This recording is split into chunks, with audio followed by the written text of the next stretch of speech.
Moi, je les présente, si vous voulez les acheter, ils les vendent sur le marché où il y a tous les produits là-bas. D'accord, ok. Il s'appelle Piccolo, vous demandez Piccolo. Service. Donc c'est carrément la joint venture entre l'ancien président de l'Union maraîchère et Piccolo, c'est quoi comme entreprise? C'est la maison Gauthier, Semences Gauthier. C'est une variété française qui a été élaborée par la maison Gauthier en France. Et on a l'exclusivité pour la Suisse avec ce produit. C'est un club européen, il y a des Hollandais, des Français, des Italiens. Et qu'est-ce qu'elle a de spécial par rapport à la... Elle est surtout très gustative. Et elle se cultive comme les autres en fait. Elle se cultive comme les autres, avec une particularité, c'est qu'elle est très élevée en acidité et en sucre. Alors la tomate de marque, c'est l'avenir de la tomate? Ah, je pense oui, parce qu'il y a plus de secteurs maintenant. Il y a 20 ans, on mangeait une tomate ronde, une grappe, et puis maintenant on a 15, 20 sortes de tomates différentes, donc il faut les différencier, que ce soit par une marque ou par un nom ou par quelque chose.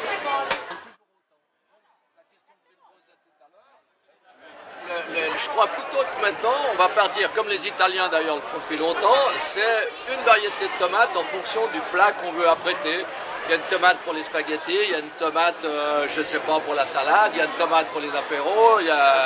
Maintenant, on va prendre des variétés ou des marques ou des noms en fonction de ce qu'on veut cuisiner.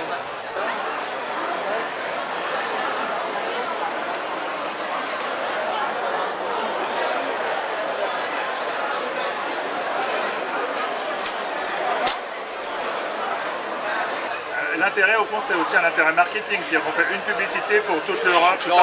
Non, je crois pas non plus. Je crois que des tomates sont adaptées pour être mangées à l'apéro, des tomates sont adaptées pour être faites en farci, des tomates sont adaptées pour faire un sugo. Maintenant on trouve des tomates qui sont riches en lycopène, qui est un bon antioxydant pour défendre contre certaines maladies. On a des tomates qui ont un goût umami, qui est du glutamate de sodium, qui est un exhaustif de goût, qui est de faire sortir les goûts. Donc on a toutes ces sortes qui ressortent maintenant et on va les consommer en fonction du plat qui va les accompagner. C'est sympa. Et la recherche, elle se fait où? Elle se fait en France, en Hollande, en Israël, en Suisse? Elle se fait dans le monde entier, mais disons que principalement les Hollandais, les Israéliens, les Américains et aussi les Français, puisque celle-ci c'est une variété française mais qui existe déjà depuis quelques années.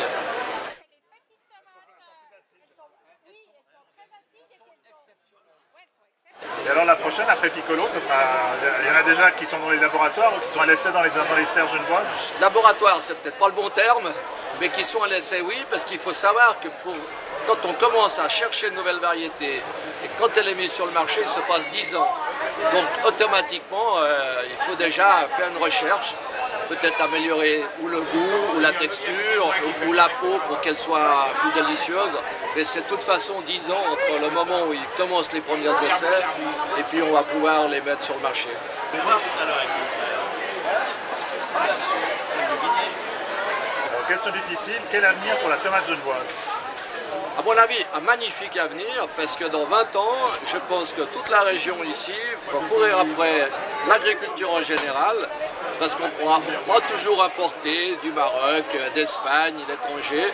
Il faudra qu'on recultive sur place, parce que les coûts de transport sont trop élevés. Il y aura des problèmes écologiques, des problèmes d'eau, ainsi de suite, ce qui fait qu'on va se retrouver, enfin, j'espère, mais le citoyen aura l'obligation de consommer local. Merci. Service.